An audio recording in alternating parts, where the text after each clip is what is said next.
अस्सलाम स्टूडेंट, उम्मीद है सब खैर वाफियत से होंगे। आज का टॉपिक है हमारे पास simplification of boolean function by the rules. आज की वीडियो शुरू करने से पहले मैं आप लोगों से गुजारिश करता हूँ मेरे चैनल को सब्सक्राइब और मेरी वीडियोस को लाइक एंड शेयर लाजमी करिएगा ताकि आप तक मेरी वीडियोस बर वक्त पहुँच सकें। आज हमने पढ़ना है सिंप्लीफिकेशन ऑफ बूलियन फंक्शन। इसके हमारे पास रूल्स होते हैं। सबसे पहला रूल होता है हमारे पास आइडेंटिटी लॉ। आइडेंटिटी फंक्शन कह लो या ला कह लो, एक ही चीज होती है। हम लिखते हैं सिर्फ आइडेंटिटी।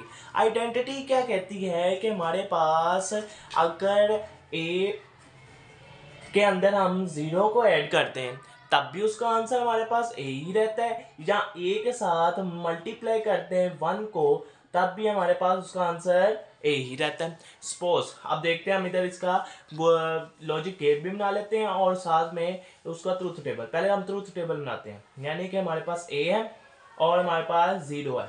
ठीक है बच्चों, अगर हमारे पास ए और जीरो है तो ए की वैल्यू 1 1 0 1। ठीक है बच्चों, जीरो है तो ऑल वैल्यूज ऑल बिट्स हमारे पास ऑफ होंगी, तो हमारे पास आंसर अगर मैं प्लस करूं तो आंसर मेरे पास ए ही आ जाता है। ये हमारे पास एक्यूरेट हो गया। अगर मैं इधर वन का कोई फंक्शन ले लेता, यानी कि तमाम हमारे पास वन ही आ जाते, यानी कि ए अब हमने मल्टीप्लाई करना है। ये हमारे पास था ए प्लस जीरो, अब हम करते हैं ए इंटू वन। ए इंटू वन हमारे one into one one, one into one one, zero into one zero zero, यानी कि हमारे पास क्या आंसर आ गया, ए ही आंसर आ गया। ठीक है बच्चों, हमारे पास आइडेंटिटी फंक्शन इसके अंदर यूज होता है। अब हम इसकी लॉजिक डायग्राम की तरफ जाते हैं। लॉजिक डायग्राम क्या कहती है हमारे पास, सबसे पहले अगर मैं ये वाला बनाऊं, ये वाला फंक्शन बनाऊं, वो कहता है कि अगर हमारे पास एक जीरो फंक्शन है और एक हमारे पास ए फंक्शन है तो हमारे पास आंसर भी ए ही आएगा। या हमारे पास अगर एक फंक्शन वन है और एक फंक्शन ए है तब हमारे पास आंसर ए ही आएगा। ठीक है बच्चों, ये हमारे पास आइडेंटिटी रूल को फॉलो करता है। उसके बाद हम पढ़ते हैं नल लॉज, यानी कि नल। नल का मतलब होता है जीरो, यानी कि कोई असर नहीं पड़ता इस पे। ठीक है बच्चों, अगर हम कहते हैं सपोज अगर हमारे पास ए है, ए के अंदर मैं वन ऐड कर दूं तो हमारे पास आंसर क्या आ जाएगा, वन। ठीक है बच्चों, या ए को मल्टीप्लाई कर दूं जीरो के साथ, हमारे पास आंसर क्या हो जाएगा, जीरो। यानी कि इसका रिवर्स, इस आइडेंटिटी फंक्शन का रिवर्स नल फंक्शन होता है। अगर हम इधर इसकी बनाएं ट्रूथ टेबल की तरफ आए, ए जीरो फंक्शन, वन फंक्शन, फिर ए प्लस वन फंक्शन और ए डॉट वन जीरो फंक्शन, तो हमारे पास क्या वैल्यू आती है।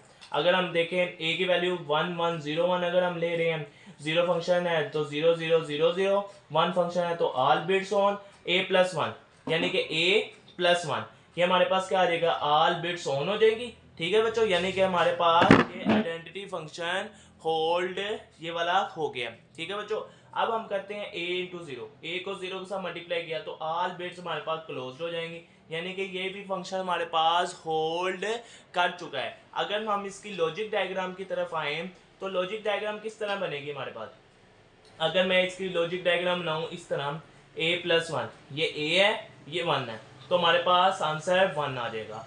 फिर अगर मैं लॉजिक डायग्राम बनाऊं ए इंटू जीरो की, ये ए है और ये हमारे पास जीरो है, तो हमारे पास आंसर जीरो आ जाएगा। ठीक है बच्चों, यानी कि ये नल वैल्यू को भी करता है। अब हमारे पास आता है इंडिपेंडेंट लॉ। इंडिपेंडेंट लॉ हमें क्या कहता है, सबसे पहले हम उसकी हेडिंग लिख लेते हैं, इंडिपेंडेंट लॉ।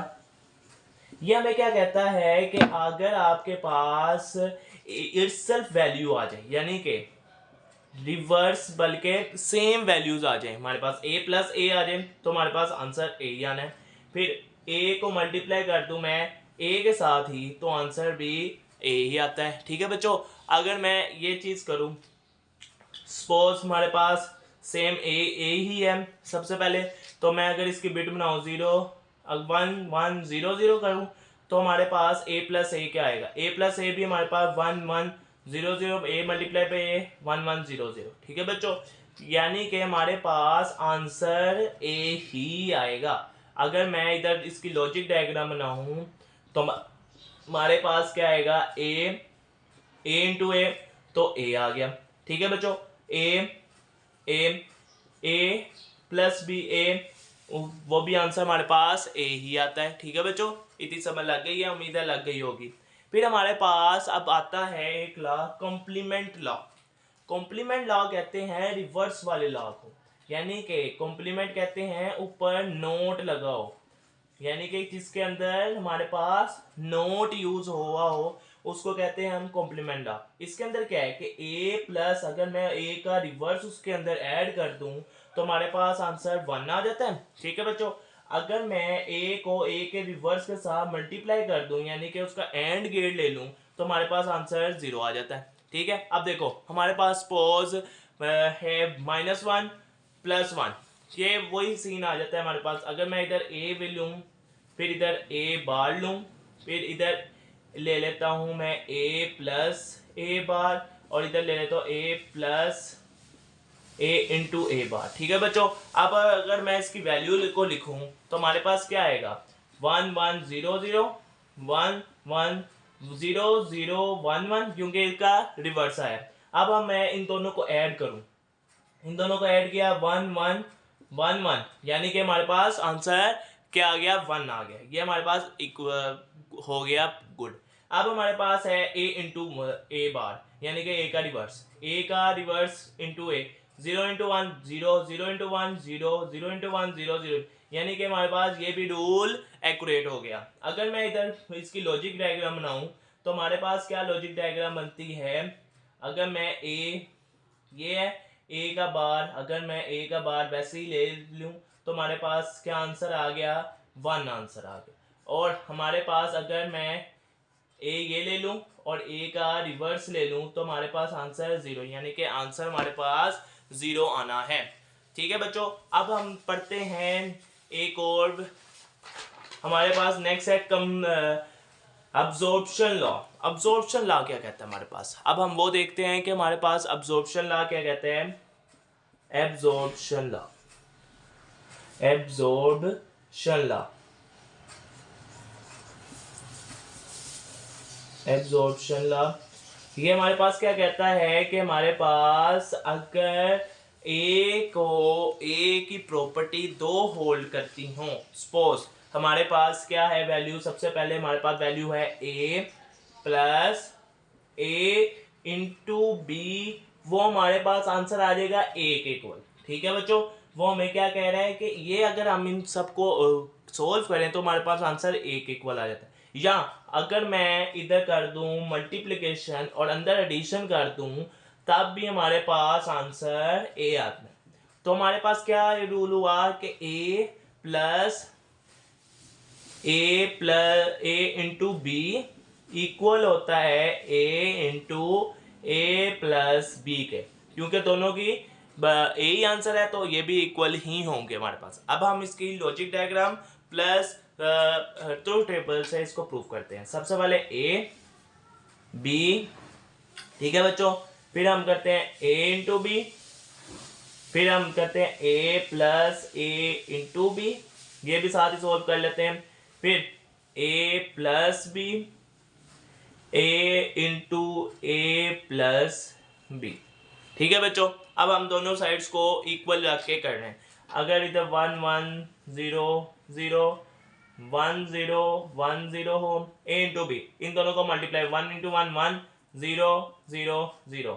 अब इसके अंदर ए को हम ऐड कर दें 1 1 0 0, यानी कि आंसर हमारे पास पहला एक्यूरेट आ गया कि वैल्यू ए की आ गई। अब हम दूसरी वाली को एडिशन करें 1 + 1 1 1 + 1 1 0 + 1 1 0 इंटू 0, फिर अब हम मल्टीप्लाई कर देते हैं ए के साथ इस वैल्यू को 1 इंटू 1 1 1 इंटू 1 1 0 इंटू 0 1 0 0 इंटू 0 0, यानी कि ये भी आंसर हमारे पास ए की वैल्यू को इक्वल आ गया, यानी कि हमारे पास left hand side is equal to right hand side. अगर मैं इसकी लॉजिक डायग्राम बनाऊं तो हमारे पास क्या बनेगी, सबसे पहले हमारे पास आएगा नैंड गेट।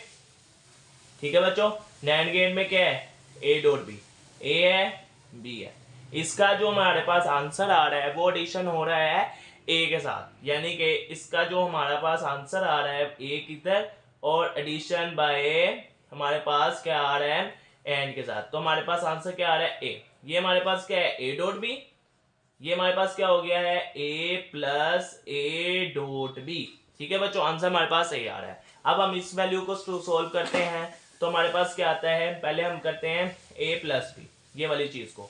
तो हमारे पास a b, ये हो गया a प्लस बी बच्चों। ठीक है, अब आप इसको ऐड कर देंगे, दो मल्टीप्लाई कर देंगे a के साथ, मल्टीप्लाई बाय a, यानी कि a के साथ अब a का b, ये आ गया हमारे पास। ये हमारे पास क्या होगी value, a dot a plus b. इसका भी आंसर हमारे पास क्या आ रहा है, a, यानी कि हमारे पास प्रूव होता है ये दोनों साइड्स आर इक्वल। ठीक है बच्चों, उम्मीद है ये समझ लग गई होगी। तो लास्ट पे हमारे पास आता है डी मॉर्गन लॉ। ठीक है बच्चों, सबसे मशहूर आता है डी मॉर्गन्स लॉ। वो हमारे पास क्या है इधर कि हमारे पास अगर a प्लस बी के ऊपर होल बार है वो इक्वल होता है a bar into b bar. अगर हम इसका रिवर्स करें, a इंटू बी के ऊपर होल बार इक्वल होता है a bar plus b bar. ठीक है बच्चों, ये हमारे पास दो कंडीशन है। अब हम इसको प्रूव करते हैं। ठीक है बच्चों, हमारे पास क्या वैल्यू है, सबसे पहले हम प्रूव करते हैं a प्लस बी के ऊपर होल बार इक्वल होता है a बार के डॉट b बार के। ठीक है बच्चों, अब हम इसको प्रूव करते हैं। सबसे पहले हम लेते हैं a b, फिर हम लेते हैं a प्लस b बच्चों, फिर हम लेते हैं a प्लस b के ऊपर होल बार, फिर हम लेते हैं a का बार, फिर b का बार, फिर into a bar dot b bar. ठीक है बच्चों, उम्मीद है इतनी समझ लग रही होगी। साथ साथ अगर नहीं लग रही तो वीडियो को पॉज करके आप देख सकते हैं। तो 0 0 1 1 0 1 0 1। आप इसमें कंफ्यूज ना होएं कि आपने पहले 0 लिखना है या 1 लिखना है, वो आपकी मर्जी है। आपने पहले 0 लिख लो, बिट को ऑन कर लो, बिट को ऑफ कर लो, वो आप लोगों की मर्जी होती है। अब 0 प्लस 0 0, 0 प्लस 1 1, 1 प्लस 0 1, 1 प्लस 1 1। अब इसका हमने रिवर्स लेना है, 1 0 0 0। जहाँ 1 है उधर 0 कर दो, जहाँ 0 है उधर हम 1 कर देंगे। ठीक है बच्चों, ये उम्मीद है इतनी समझ लग रही होगी। अच्छा, और अब हमारे पास a का रिवर्स क्या होता है, 1, 0 का रिवर्स 1, 0 का रिवर्स 1 और 1 का रिवर्स 0, 1 का रिवर्स 0। इधर अब हमारे पास b है, b की वैल्यू क्या है, 0, 0 का रिवर्स है 1, 1 का रिवर्स है 0, 1 0 का रिवर्स है 1, 1 का रिवर्स है 0। अब हमने इन दोनों को मल्टीप्लाई करना है। 1 इंटू 1 हमारे पास होता है 1, 1 इंटू 0 होता है हमारे पास 0, 0 इंटू 1 होता है हमारे पास 0, 0 इंटू 1 हमारे पास 0 इंटू 0 होता है 0। हमारे पास ये वाली वैल्यू और ये वाली वैल्यू इक्वल है, यानी कि हमारे पास ये डी मॉर्गन लॉ हमारे पास होल्ड करता है। अब अगर हम इसकी लॉजिक डायग्राम की तरफ आए तो हमारे पास क्या है, सबसे पहले हम बुलाते हैं a plus b. A plus b हमारे पास क्या आता है, a b, ये हमारे पास और गेट आ गया। ठीक है बच्चों, फिर हमारे पास इसका रिवर्स, आगे इसकी जो वैल्यू आएगी उसके साथ हमने नोट लगा देना। नोट लगा दिया, ये हमारे पास क्या हो गया, a प्लस बी का बार होल बार। ठीक है, ये था a प्लस बी, ये हमारे पास हो गया a प्लस बी का होल बार। ये हमारे पास इक्वल होता है, अगर मैं करूं a नोट हो गया, ये b नोट हो गया। अब अगर मैं इनको मल्टीप्लाई आपस में कर दूं, यानी कि दरमियान में मैं लगा दूं एंड गेट। एंड गेट हमारे पास क्या होता है, डी शेप के अंदर।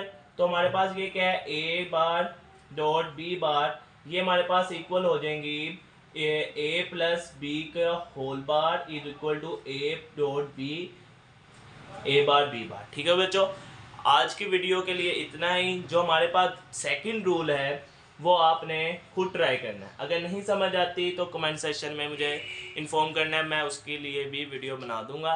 आज की वीडियो के लिए इतना ही, मिलते हैं नेक्स्ट वीडियो में। अल्लाह हाफिज़।